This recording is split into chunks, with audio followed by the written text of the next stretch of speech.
하지정맥류의 진단과 치료라는 주제로 강의를 할 겁니다. 보통 하지정맥류로 병원에 오시는 분들은 저렇게 말씀하세요. 다리 혈관이 보입니다 라고. 그래서 저렇게 오시는 분들 보면은 다리에 저렇게 혈관이 튀어나와 있거나 아니면 이쪽 분처럼 실핏줄이 보이는 그런 분들이 오십니다. 그런데 이런 분도 계세요. 저는 혈관이 보이는 게 없는데 다리가 불편해요 라고 하시는 분도 계십니다. 그러니까 겉으로는 보이는 게 없는데 다리가 무겁다거나 저리다거나 이런 거를 호소하시는 분도 있으시고요. 보면은 다 다른 분입니다. 이런 분들이 많으세요. 겉으로 혈관이 전혀 실핏줄도 하나 없는데 다리가 불편하다고 하시는 분들도 계십니다. 그래서 하지정맥류 환자 중에서 겉으로 혈관이 보이지 않는 분이 30%, 그러니까 10명 중에 3명은 겉으로 안 보이는데도 다리가 불편하고 그것의 원인이 하지정맥류인 경우가 있다는 것이죠. 그래서 우리가 하지정맥류, 겉으로 보이는 것은 뭐라고 얘기하냐면은 빙산의 일각이라고 합니다. 겉으로 보이는 건 얼마 되지 않지만 그 속에 더 중요한 커다란 것이 있고요. 그리고 우리가 나무를 보지만 보이는 것은 나무 일부분이고 더 중요한 뿌리는 그 속에 있다는 것입니다. 그래서 하지정맥류를 만들 수 있는 보통은 뿌리가 되는 혈관이라고 합니다. 그 뿌리가 되는 혈관은 우리 몸에 총 4개가 있습니다. 하나는 지금 표시가 되어 있는데 발목 안쪽에서부터 사타구니까지 올라가는 길다란 혈관이 하나 있습니다. 그것을 대복제정맥이라고 하고요. 그리고 발 뒤꿈치에서 무릎 뒤로 올라가는 짧은 혈관이 있는데 이것을 소복제정맥이라고 합니다. 근데 이 혈관들은 대개 피부에서 1cm에서 6cm 정도 깊이에 숨어 있다 보니까 눈에 보이지는 않고요. 저것이 고장이 나도 겉으로 드러나지 않다 보니까 모르고 지내는 경우가 상당히 많이 있습니다. 그래서 그 혈관이 어떤 일을 하고 어떻게 고장나는지를 동영상으로 보여드리면은 우리가 검사하는 저 혈관들은 심장에서 내려온 피를 다시 심장으로 돌려보내주는 일을 합니다.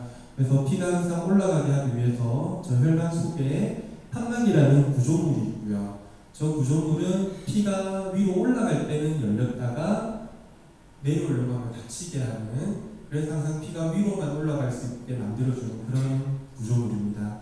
그런데 저것이 고장이 나면은 지금처럼 잘 닫히지가 않는 거죠. 그러다 보니까 사람이 계속 서 있거나 앉아 있게 되면은 중력의 영향으로 피가 계속 밑으로 내려가면서 쌓이게 되는 겁니다. 그러다 보면은 결국에는 혈관이 늘어나서 저렇게 구불구불하게 변해버리는 경우도 있을 것이고요. 다음. 그렇다면은 저 혈관들은 왜 고장이 나느냐?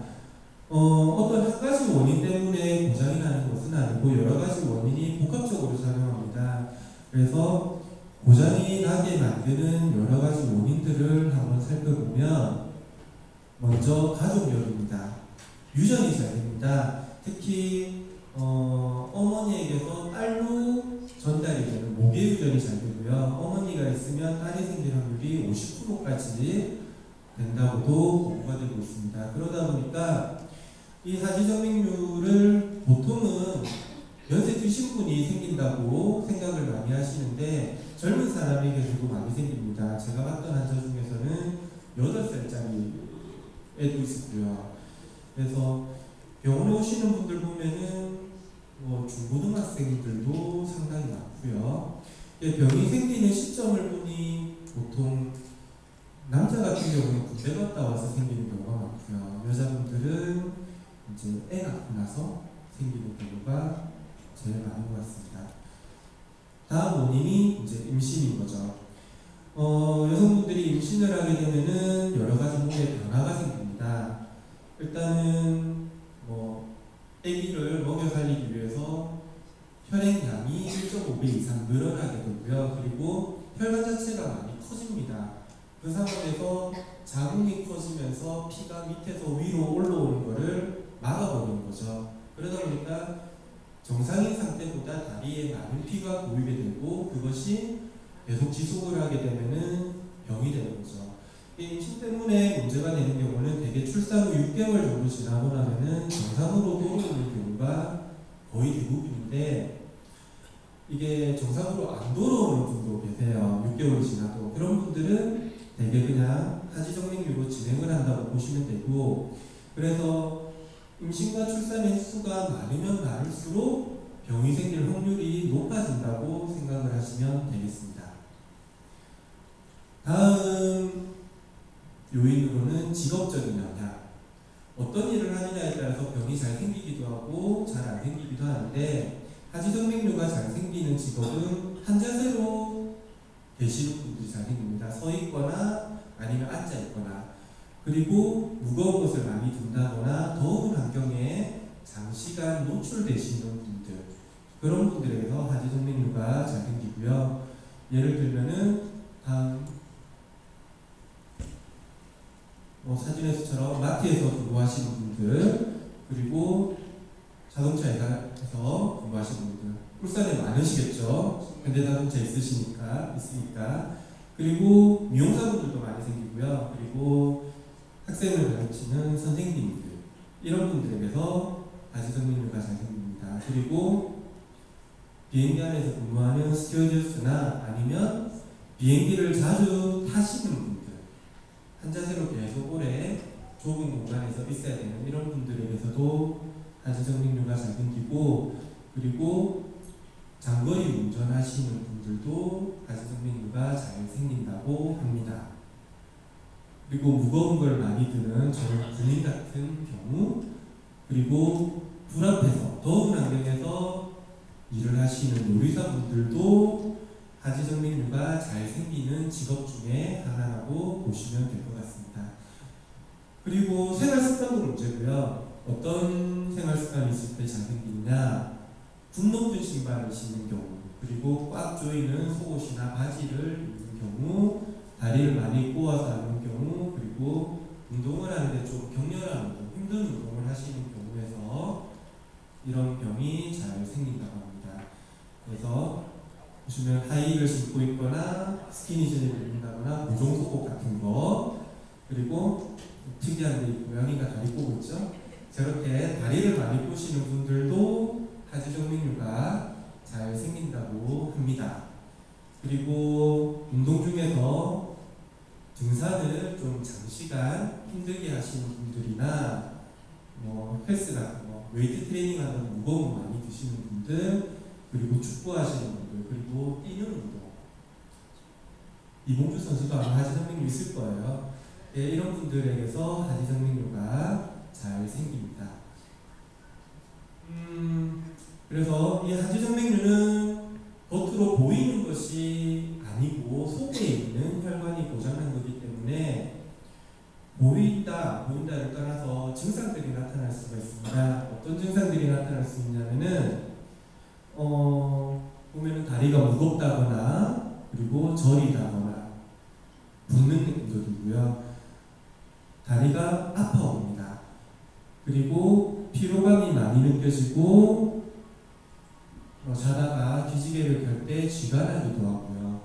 그리고 발이 시리고 가렵거나 밑에 보면 화끈거리거나 벌레 기어가는 느낌, 이런 증상들이 나타날 수가 있는데, 이 증상이 전부 다 나타나는 경우는 거의 없고요. 되게 한두 가지 정도가 나타납니다. 그리고 이 증상이 언제 심해지느냐, 아침 일찍보다는 오후에 뭔가 활동을 많이 하고 난 이후에 이런 증상들이 심해지게 되고요. 이런 것들은 이제 다리의 증상인데, 다리에 있는 혈관이 고장이 나면서 몸의 전반적인 혈액순환에 장애를 가지고 있습니다. 그러다 보니까 저런 다리 증상도 있지만 두통이 계속 있다거나, 아니면 빈혈을 먹는데 항상 좀 어지럽거나 하는 빈혈 증상이 나타나기도 하고, 그리고 손이 시리다거나 저리다고 느끼는 경우도 있으시고요. 그리고 허리가 아프다거나 무릎이 저렇게 아프다거나 어깨가 결린다거나 하는 혈액순환이 안 됐을 때 나타나는 증상, 그리고 불면증이 있는 경우도 있습니다. 그러니까 우리가 그런 거죠. 대부분 혈액순환이 잘 안 되는 것 같아 라고 느껴지면은 그 원인이 대부분 있습니다. 그런데 다들 뭐 혈액순환 안 되니까 혈액순환제만 먹으면 되겠지라고 생각을 많이 하시는데, 원인을 찾아서 그에 맞는 치료를 해야 된다는 거죠. 근데 그 대부분의 경우가 하지정맥류 때문에 나타나는 경우가 상당히 많이 있다는 거죠. 그러면 이 하지정맥류는 어떻게 검사를 하느냐? 뭐 이미 겉으로 혈관이 많이 보이면은 뭐 하지정맥류가 당연히 있겠죠. 있는데 안 보이는 환자들도 있기 때문에 우리는 속에 있는 혈관을 검사를 합니다.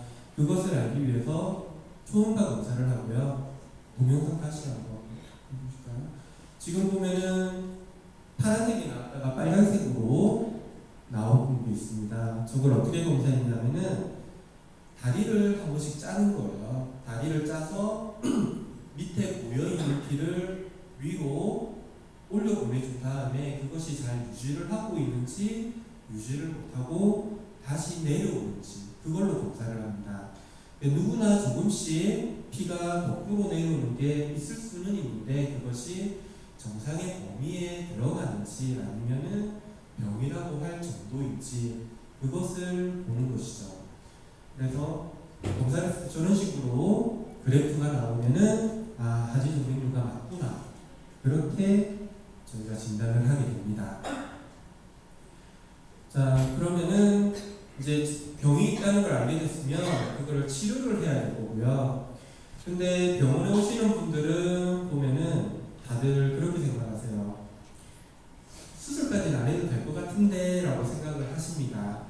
그리고 뭐 약만 먹으면 되지 않나요? 라고 하시는 분도 많으시고요. 근데 이 병은 혈관의 구조 자체가 망가져버린 병이기 때문에 이 고장난 혈관을 다시 정상으로 만들 수 있는 방법은 없습니다. 아쉽게도. 그래서 이 병을 근본적으로 치료하는 방법은 수술적인 치료죠. 근데 그 수술이라는 게 혈관을 정상으로 만드는 수술이 아니고 고장난 혈관을 아예 없애버리는, 그러니까 맹장염이 생겼을 때 맹장을 잘라내는 수술처럼 고장난 혈관을 없애버리는 그런 수술이 필요합니다. 그래서 수술 종류는 여러 가지가 있고요. 지금 보여드리는 동영상은 냉동치료라는 겁니다. 냉동치료기라는 도구를 이용해서 저 혈관을 근본적으로 제거를 하는 거고요. 아주 조그마한 1cm가 채 안 되는 상처를 몸에다가 냅니다. 그리고 나서 저 혈관을 찾아서 저 속으로 냉동치료기라는 기구를 넣게 되는 거죠. 보시면은 보이는 저 길다란 막대가 냉동치료기고요. 저 끝에서는 뭐 이상한 실수라고 아주 끝을 얼려버리는 그런 기체가 나옵니다. 그거를 통해서 혈관을 순간적으로 얼려서 뽑아내는 거죠. 저렇게 해버리면은 고장난 혈관이 아예 근본적으로 제거가 되기 때문에 몸에 아주 조그마한 상처는 생기지만은 근본 치료가 되고, 그러다 보니 재발의 가능성이 거의 없는 그런 치료가 되겠습니다. 그리고 지금은 저렇게 냉동치료기를 쓰기 때문에 상처가 아주 작지만 기존의 방법으로 했을 때는 거의 5-6cm 정도의 큰 상처를 내고 수술했거든요. 근데 지금은 아주 작은 상처만으로도 저렇게 근본적인 치료를 할 수 있다는 것이죠. 두 번째 치료는 혈관 내 레이저 치료라고 합니다. 우리가 하지정맥류 병원의 대부분은 이 치료 방법을 씁니다. 고장난 혈관 속으로 길다란 레이저선을 넣어서 그 레이저선 끝에서는 아주 강력한 열을 내거든요. 120도 정도 열을 내는데 그 열로 혈관을 태워서 막아버리는 방법인 거죠. 지금 보면은 저 붉은색 빛이 열이 나오고 있는 거고요. 그것을 이제 서서히 레이저선을 빼면서 혈관을 막아버리는 건데, 저렇게 하면은 하지정맥류가 쉽고 간단하게 해결이 됩니다. 그런데 저 레이저 치료 같은 경우는 고장나 있는 혈관을 막아버리는 방법이기 때문에 이 하지정맥류가 있게 되는 경우는 그 고장난 혈관이 정상보다 많이 늘어나 있는 경우가 많습니다. 정상 혈관 크기의 2배 이상 늘어나 있는 경우도 있고요. 그런 경우에서는 저렇게만 치료를 하게 되면 재발의 가능성이 어느 정도는 있다고 생각하시면 되고요. 그래서 저런 혈관 레이저 치료 같은 경우는 작은 혈관에는 효과적이지만 큰 혈관에서는 사용을 좀 줄이는 게 좋지 않을까 생각을 하는데 워낙 쉽고 간단한 방법이다 보니까 대부분은 저런 치료를 많이 하게 됩니다. 그리고 혈관 경화요법이라는 치료 방법이 있는데 환자분들이 되게 얘기하시는 치료 방법이에요. 저거 동영상을 볼까요? 지금 보면은 약간 까맣게 겉으로 혈관이 보이고 있고요. 저기로 우리가 혈관을 죽이는 약을 넣습니다. 그러면 순간적으로 없어지는 거 보셨나요? 이게 혈관이 순간적으로 사라지게 되는 거죠. 저렇게 하면서 혈관이 서서히 죽게 되는데 저거는 미용적인 효과를 위해서 하는 치료 방법입니다. 겉에 보이는 혈관을 없애는 방법이고 그러다 보니까 근본적인 치료는 되지는 않고요. 그래서 앞에 보였던 운동 치료기를 이용한 수술이라든지 아니면 레이저 치료를 하고 난 이후 보조적인 치료 방법으로 저런 혈관 경화요법을 하게 됩니다. 다음, 그래서 각각의 치료 방법이 장단점은 있습니다. 그래서 가장 좋은 방법은 이 치료를 동시에 하는 거죠. 각각의 장점만을 모아서 치료를 하는 것이고 그렇게 하게 되면은 재발의 가능성도 거의 없고 미용적으로도 상처가 거의 없이 근본적인 치료를 할 수가 있고 그리고 한 번에 모든 것을 끝낼 수가 있는 그런 장점이 있습니다. 그런데 병원에 오시는 분들 수술을 해야 된다고 얘기를 하면은 많은 분들이 그래서 수술까지는 생각을 못했고 그래서 당장 수술을 할 수가 없습니다 라고 하시는 분들이 많고요. 근데 병이 있는 걸 아는데 당장 치료를 못한다고 그냥 놔둘 수 있는 건 아니죠. 그래서 불편한 거를 수술하기 전까지 좀 완화시켜주는 방법 그것을 이제 볼 겁니다. 다음 동영상을 볼까요? 가장 좋은 거는 운동하는 것이죠. 혈관에 도움되는 운동. 그 혈관에 도움되는 운동이 걷는 운동. 종아리 근육이 이제 다리에 고여있는 피를 위로 올려 보내주는 그런 역할을 합니다. 그래서 종아리 근육을 사용할 수 있는 가볍게 하루에 30분에서 1시간 정도 편한 운동하시고 걷는 것만으로도 증상이 어느 정도 완화가 되고요. 그리고 자전거를 가볍게 탄다거나 물속에서 하는 수영이라든지 아쿠아로빅 같은 운동들 그리고 스트레칭 자주 해주는 것이 증상을 완화시켜주는데 효과적이고요. 다음이 하지정맥류 환자들이 쓰는 압박 스타킹을 신는 겁니다. 이것을 신게 되면은 다른 스키니진이나 이런 것처럼 단순하게 다리를 쪼아주는 것이 아니고 아래쪽에는 압력이 세고 위로 갈수록 약하게 되어 있습니다. 그래서 밑에 고여있는 피를 위로 올려보내주는 그런 역할을 하는 거죠. 그래서 좀 직업적으로나 하지정맥류가 잘 생길 수 있는 분이나 아니면 하지정맥류가 이미 있어서 증상이 심하신 분들은 저 스타킹을 신게 되면은 조금 편하게 지내실 수도 있고 예방적인 효과도 누리실 수가 있습니다. 그리고 혈관에 도움되는 약을 먹는 거죠. 정맥순환 개선제라고 해서 여러 가지 종류가 있고요. 그런 약들을 먹게 되면은 혈관의 탄력이 조금 좋아지면서 혈액순환을 도와준다고 합니다. 그런데 저런 약들이 치료제는 아니고 단순히 증상을 완화시켜주는 약이기 때문에 근본 치료는 될 수는 없고요. 그리고 하이라든지 스키니진 같은 저런 것들은 피해 주시는 게 낫지 않을까 그래서 가장 중요한 건 그거 같습니다. 하지정맥류를 다들 그냥 단순히 보기 싫어서 미용적인 목적으로 치료를 한다고 생각을 하는데, 이것은 엄연한 질병이고요. 특히나 혈관이 고장이 난 질병입니다. 그것 때문에 혈액순환이 제대로 안 되고 그냥 방치를 하게 되면은 뭐 미용적으로도 보기 싫겠지만은 결국에 가서는 혈액순환으로 인해서 큰 병이 생길 수가 있다는 것이죠. 그래서 하지정맥류 환자의 뭐 20% 정도는 하지정맥류로 인해서 뇌졸중이나 심장마비 같은 것이 생기는 경우가 20% 정도는 된다고는 하거든요. 그래서 그만큼 중요한 질병이기 때문에 그냥 뭐 나는 바지 입으니까 괜찮겠지, 안 보이니까 괜찮겠지 하시는 것보다는 병을 치료해서 건강하게 지내시는 게 낫지 않을까, 그렇게 생각을 합니다. 그렇지만 이게 뭐 당장에 응급으로 치료를 해야 되는 건 아니니까, 그리고 수술 자체도 아주 큰 수술은 아니니까 너무 크게 걱정할 그런 질병은 또 아니고요. 그래서 다음 하지정맥류에 대한 강의는 끝났고, 제가 이번에 4월 말부터 의료봉사를 갔다 왔는데 그거 사진 조금 보여드리고 강의를 마치도록 하겠습니다. 네팔의 카트만두 지역에 의료봉사를 갔었고요. 울산에서 4,300km가 넘는 곳이더라고요. 근데 저기까지 가서 의료봉사를 했는데, 의료봉사를 가기 전에는 저런 거를 생각을 했어요.